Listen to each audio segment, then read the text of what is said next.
If you're looking to scale your business and learn from the best life and health insurance agents in the industry, you're in the right place.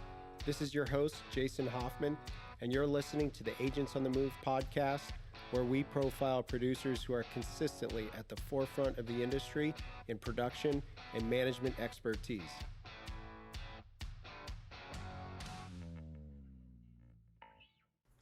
On this episode, Dan Crowley joins us to talk about risk management and transition planning for business owners. He has over 20 years of experience working with family businesses as both an insurance advisor and as a facilitator for peer executive groups.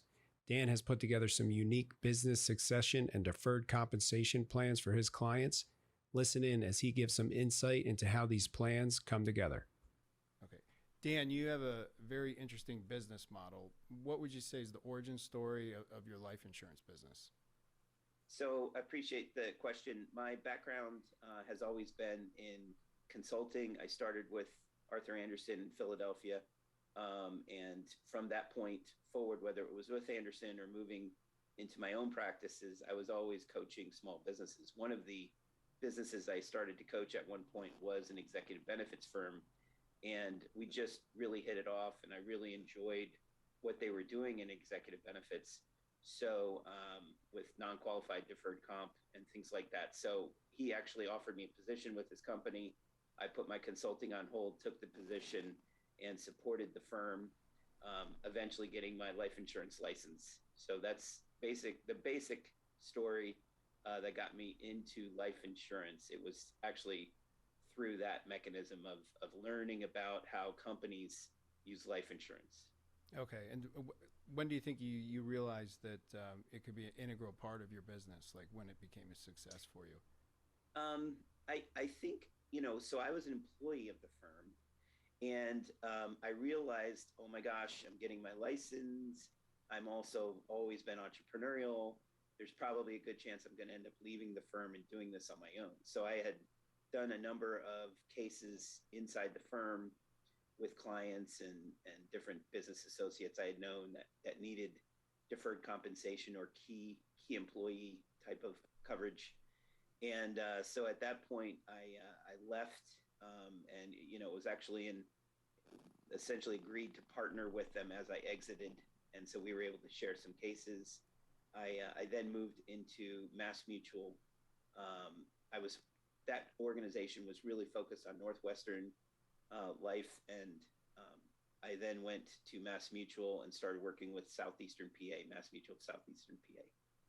So your peer group business basically is where you sell life insurance too for your clients. Like, if you want to explain how you have your consulting business for business owners and the types of planning strategies that you guys utilize, where your kind of insurance license then comes into play. Absolutely. I'll take a step back and kind of express my theory around what I like in life. So I enjoyed working with small business owners. They're taking on the world essentially. They've got customer issues, they've got employee issues. And so I really had a big heart for small business owners. And I enjoyed consulting with them, but I also felt like I could do more than working with one business owner at a time. I had facilitated a peer group in the automotive industry for another consultant at one point. And so from that perspective, I was like, oh, this is a way that I can touch 10 business owners at a time. And so I launched peer executive groups and was focused on, hey, I got 10 business owners. They're committed to the group and to each other, to learn from each other. But at the same token, I'm going to be active with them over the course of the year. So I added one group and then another and then another. And it was certainly very fulfilling and very compelling. Really enjoyed having touch with so many owners. And that's really when I knew I could marry the two concepts, this idea of helping people with risk management and also planning, but also be a consultant and touch a lot of different businesses. So that was really how peer executive groups started that ball rolling. And so what ways do you guys utilize life insurance in your business planning, whether it be succession planning or key person planning? So one of the things we do with owners is we start them, at the 40,000 foot level, and we want them to be really clear with us about their values, their vision, where they're going as a company. And when they do that, we also look at their business structure wise. Is there one owner? Are there multiple owners? Is this a legacy company that's gone down through the generations? And so as we address legacy questions, so we have like a legacy questionnaire on our website. Every member that comes into peer groups has to go through it. And we find out a lot about where they're at risk. So risk of disability, risk of death, what happens to the super valuable non-liquid asset of their business. How does that transfer? How's the value transfer, and how does it maintain and continue? So that's really what fueled, so imagine every small business taking care of all those issues. It's a great thing, right? So we won't have confusion, legal issues that go on from everything from divorce to death really affects a business badly. Yeah, and most advisors or life insurance agents, one of the hardest things to do is to get a business owner to look at their own business from that helicopter view. And so all your prospects are already interested in doing that, which I'm sure makes the succession or key person or legacy planning conversations a lot easier. Correct. Yep. Yeah. Absolutely. So what would you say the most complex case you've worked on over the, how long's it been? 20, 40 All right, years? so let's think here. I actually have one right now that is somewhat complex in that I have, so they may put this is kind of a jump, but they might look at key employees and say, I need to have key employee insurance on these individuals. It's going to come with a death benefit that may be shared with a family member or with a family of the key employee. But essentially the benefits there for the owner to have a little bit of breathing space as they replace the employee that may have deceased. So that was the idea behind a pretty complex plan that we started. But then it was decided that we would make it whole life, which allows us to fund, because cash will build up in the policy. It allows us to fund a non-qualified deferred comp plan. So imagine, a business with 50 employees and identifying the top 10%, 5 employees, in this case it was 10. We put the insurance on them and gave them each what would be considered about $500,000 pension gift from the owner, but you would have to vest. So we would design the plan, we would create the vesting schedules and all that. Now, the trick is, the assumption is the company will continue until the employee retires. And so in this particular case, it's in the process of being sold right now. So I on a side note, I helped the owner buy out his uncle for $1.5 million about 12 years ago. He's now set to receive about a $50 million payout on the company. So It just was a phenomenal success, and he just wants to recognize it. So he wants to decide, how do you handle, the exit, right? So there's a thing called a rabbi trust, which is something you can enact inside of a plan that ensures that the individual employee is taken care of upon sale of the business to a third party. We did not put those in place. So it then became a decision of the owner to decide how generous they wanted to be with how to resolve the plan. And so that's where we're at right now. The new owner. Yeah. Well, it's actually the old owner who is going to manage for 2 years. And essentially we've converted these cash payouts that are going to happen at the end of their career into stay bonuses. So if you stay with the new owner for a couple of years, boom, you now are vested and you will get that payout. So it's it's pretty complex, because we're having to have conversations with the employees, but so far so good. It's kind of a win-win for everybody. Got it. So how many cases do you think you guys are helping business owners with each year? Good question. So it's all a product of how many you can be in front of and educate, right? So by doing the peer group model, it has done amazing things for my insurance practice because I've grown it to the place where now we have over 150 owners who pay a subscription to be part of our peer groups. What that means is that we have 18 meetings of 10 owners, 8 to 10 owners, every spring, and the same thing every fall. And they're 2-day meetings. They go away to some place, and that's where they have the meetings with their peers. So I basically make sure that they continue to get education on it.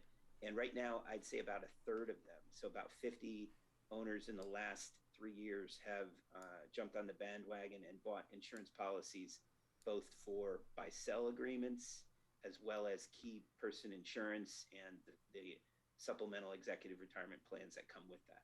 Yeah, that's an amazing conversion. Mm-hmm. So what type of planning do you find that most business owners need that they don't have, whether it's the legacy planning or the key employee planning? So a couple things, and obviously we have horror stories. So I'll share with you kind of a couple of horror stories. So number one is the buy-sell agreement. So we have a number of businesses out there with multi-owners, and they do not have the proper buy-sell agreements in place, which are legal documents that express what is to happen upon death of one of the partners. That's critical, most important thing. As the business value grows, what happens is you need to have insurance in place to make sure that there is money in place to buy out the spouses, widows, whatever they might be, children who end up inheriting these shares of stock. Without doing that, you end up creating, it's a recipe for disaster because you have all sorts of complicated decision-making around investing in the business and things like that. And it usually doesn't go very well. The widow usually is looking for the payout. And so you need to make sure that you can fund it. Otherwise, you may have to liquidate some assets, whether you're selling some fixed assets inside the business or something like that. So that's number one. And we have certainly felt the pain of that inside of our peer group network if we can't get to it fast enough. The other one is we had a key employee who was very valuable to the company. He was actually sitting in like a president role, and he had let his insurance policy lapse. And we were aware of it, but we also were in the understanding that it was in process to create a different mechanism to capture it. Anyway, the timing was horrible. He ended up passing away at a very young age, 35 years old. And so ultimately it created a debacle for the owner who was trying to help the president's widow get through it with some kind of survivor benefit that was due. So, again, this idea that you make sure that the coverages are in place for having a key employee who literally was running the company, and now the balance sheet of the company is getting hurt because you're not there to kind of help, or he's not there to run the business. So right. That's a problem. Have you found key employees that were uninsurable that have had other policies where you've taken over, or had the business take over ownership of and convert them? Correct. So there are a lot of different ways you can manage that situation. So most insurance agents are very familiar with this idea of a one-on-one insurance coverage. So the insurance policy is not directly connected to these design plans. They are informally funding the plan. So what does that mean? That means that in order for you to get the tax advantage, they have to be considered separate. It's literally just a source of funding. So whether you put money into the stock market and into a separate account and have that grow, or whether you use whole life insurance, then it doesn't really matter. They're disconnected. So because they're disconnected, you can literally insure a different key employee and use the cash benefit or the buildup of cash inside the policy to fund multiple, and that's called aggregate funding. And we have done that. We had an individual who was 26 and really healthy. we put $3 million of whole life on them because they were in a critical role of the company. But there was so much cash building up in the plan, we created disbursement schedules to cover 3 employees' deferred comp plans. So that's a great use of a creative way to make sure everybody gets their pension payout. And you're keeping the insurance costs low. Correct. Yeah, you can optimize it. What's neat about this is, we all know that, insurance policies sort of kind of perform similarly. We know that, premiums are going to fluctuate a little bit, but not a lot. It's kind of like, set. But when it comes to creative financing options for a number of employees, you can save quite a bit. So the individual that we were, had set up with this plan, he was spending about $80,000 a year in premiums to get a $3.5 million pension payout, pension-like payout. And we were able to reduce that down below 50. So I think it ended up being like 46,000. And it was simply by, doing the aggregate planning and showing the disbursements out of a younger, healthier policy. Yeah. Wow. That's amazing. So, getting to yourself, Dan, as you've kind of merged these models, I'm sure like all of us, you've had bumps in the road. Like what would you say would be your largest setback or maybe biggest failure as a business owner? Oh, man, so many to think of. Let me give you a good one. So I could probably give you a couple every year, but the big ones I think are like anyone who's doing this type of consultative activity, you may work quite a long time to design things that may not benefit you. You may not get a commission on it. So great example was there's a product called a cash balance plan. And what that is you are able, so if you have a business which has a 401k plan in place, safe harbor, all that stuff, and you max it out, you may be able to actuarially look at the roster of employees in that business and compensation and ages and things. And you may be able to find a way to create a second qualified plan over and above the 401k, which is hugely beneficial to an owner in a lot of cases. So especially if you're like a doctor's office or a lawyer's office, somewhere where there's a significant difference between compensation at the highest level and compensation at the normal level inside the company. And so when you run out those plans, you can create this giant benefit. So let's say I'm going to pay $350,000 in federal taxes on the income of my business. You may find that you'll be able to roll that, $300,000 to $350,000 into a cash balance plan with anywhere from 87 to 95% of the distribution or disbursement going to the owner's benefit, while the rest is split equally amongst the employees. And so it's a very interesting model. It's fun to do. A lot of involvement with regard to design, a lot of actuarial involvement. And in my case, I am not a financial advisor, right? So I don't have my Security 7 license. And so Series 7 license. So what happens is we created this massive plan. It took us must have been 5 months. And if they put some of the plan into insurance, I would be commissioned, get a commission on it. If they chose not to, then, I just did a lot of work for free. And so that's essentially what happened. So that was probably, it was still a success, obviously, but there was no compensation involved and there was no consulting fees involved. So quite a bit of goodwill on my behalf. And, not that I want to avoid that, but I think, we all like to do some pro bono here and there, but man, that one stung a little bit. Yeah. So this is a type of deferred compensation plan if the owner doesn't need the money, right? Doesn't need the income that specific year. It's interesting. I heard about that, but I've never known you can fund that with life insurance or use life insurance as a type of. Yeah. And I had some success with one and it was tremendous. It was just great for the owner. The two brothers ended up creating $7 million pensions, and they were more like a true pension because it was qualified money. They pay tax on when they take it out, which non-qualified you don't pay the tax. The benefit comes to you without paying the tax inside the company. So it was a success, and they did choose to put quite a bit into whole life, which produces and does well, risk adverse type of investing inside of a qualified plan.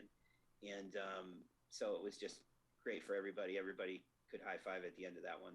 Yeah. That was nice. Yeah. Nice. So what do you think your biggest idea that you've had that's helped to really grow or transform your business? Interesting question. So for my practice, it has been, at the end of the day, as financial advisors, insurance agents, it all comes down to presenting yourself. And so I feel like you have two goals that you need to be really focused on. One is, who are you? What is your niche? Why you? What's unique about you? Give me three unique things about you as an advisor. What do you bring to the table?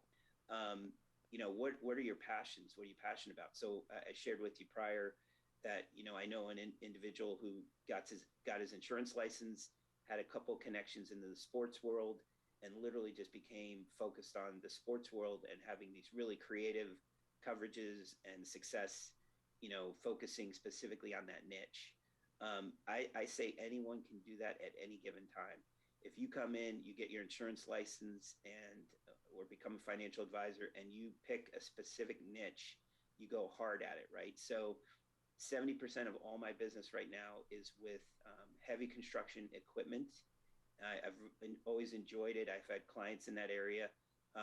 The construction industry just continues to grow leaps and bounds. So I've been able to move from dealers like Bobcat dealers in that environment to rental companies to all sorts. And, manufacturers get involved. You end up getting sponsored and paid to present on topics because they always need expertise in those areas. And so you're focusing in on that industry. And so I would say that would be the number one thing. And then the number two thing is that you do the work. So, I'm always shocked at people who, they don't understand that 80% of what you're doing is selling. So you need to identify and create an awesome marketing plan. You need to decide how you're going to get your name out there, how you're going to present to the market, and you need to spend the money and make that happen. The first thing I did as an insurance agent before I even sold a policy was I hired an assistant, because I was not going to get bogged down on the little things. And my goal was to get that assistant paid. I didn't worry about my compensation. And I had a family with 2 kids. I wanted to get that assistant paid, and that was key. And I've never not had an assistant. And it's really allowed me to work on what I should be working on and building out marketing plans and things like that. So. Yeah, that's interesting. I tell a lot of agents that are always hemming and hawing about getting an assistant. I say, look, if you don't have an assistant, you are the assistant. Correct. So would you say that most of your peer executive group clients, are a lot of those coming through referrals? Would you say what percentage of those are referrals, and is your insurance business 100% from those folks? So it is and it isn't. I created a webinar for my clients. I have a YouTube channel called Peer Executive Groups. And so I did this webinar on executive benefits. We put it up on YouTube, and it just caught fire. So a number of people have seen my video webinar on YouTube and reached out to me from their business. So we just did some work with a large dam door manufacturer. So they create doors for dams, which is very strange. But again, had key employees they wanted to lock in, and so we were able to help them out. And I think that again, that was not a repeat referral business, but absolutely 80% is repeat referral. It does come from networking inside a specific area and having a very happy, successful client. Because of peer groups, someone would put a deferred comp plan in place, go to their peer group meeting, and tell 9 other owners, hey, Dan just put this plan in place for us. And then we would get calls from those people and those attending those meetings. Yeah, absolutely. Interesting. So what do you think some of the good choices that you've made in the past like what are some of those things that have made you who you are, whether they're in your business or it could have been something you did as a teenager or a kid that changed your outlook on life? Oh, that's a good one. I would suggest know thyself, right? That's the big one. So I've always been a fan of behavioral analysis and knowing what my strengths are. I started doing disc profiles and repping and selling disc profiles. Very interested by predictive index and culture index and different products out in the marketplace. The reason why that's important is you need to surround yourself with supporting characters that maybe have skill sets you don't have. It's very clear from the beginning that I was a great salesperson, but not a great integrator or implementer. And from that perspective, I've been partnering. So my first off, my assistant compliments me very well, very detail focused, very steady, never misses a day of work, that kind of thing. And I'm kind of the big thinker, big picture guy. I then hired an integrator who is essentially an engineer and very studious, very focused on design and improvement. And so he's helped with campaigns and different designs. He put in a CRM system for us. And I know one of the things that you and I like to talk about is customer relationship management systems. And what you guys are doing is amazing too. I think that everybody should be looking at having that kind of system behind what you're doing. So there's been some really good choices on my part. I feel like, not to pat myself on the back, but I think that has been some of the key ones there. Got it. And then what do you think is giving you the most satisfaction or sense of accomplishment? Oh, definitely. Knowing that we made some right moves. So we had an individual who, had done some insurance work with us, and they had passed on at work, believe it or not. And so, to be able to be there and work with the widow, understand what was going to happen. We were able to help with the valuation. It happened to be in Illinois, so there were some probate issues. We had to go through and support on that front, and then we actually helped with the key employees and helping them to actually get funding to acquire the business out from the widower. And so that was really fulfilling. It was kind of like we got lucky, right? We were able to be there, have all the right things done, and get accomplished. So I would say that would be a huge satisfaction when the rubber hits the road. Do you have the right design? Are people getting their payouts? And again, you feel like you've watched over them a little bit and give them some risk management tips. Great. Do you have anything specific that you try and abide by, Dan, like a morning routine or any specific way you start your day? Oh yeah, I'd like to say that, but no, I would say definitely it's from my perspective, being an agent or an advisor or anything like that, it can be a lonely road, and so you need to really self-motivate.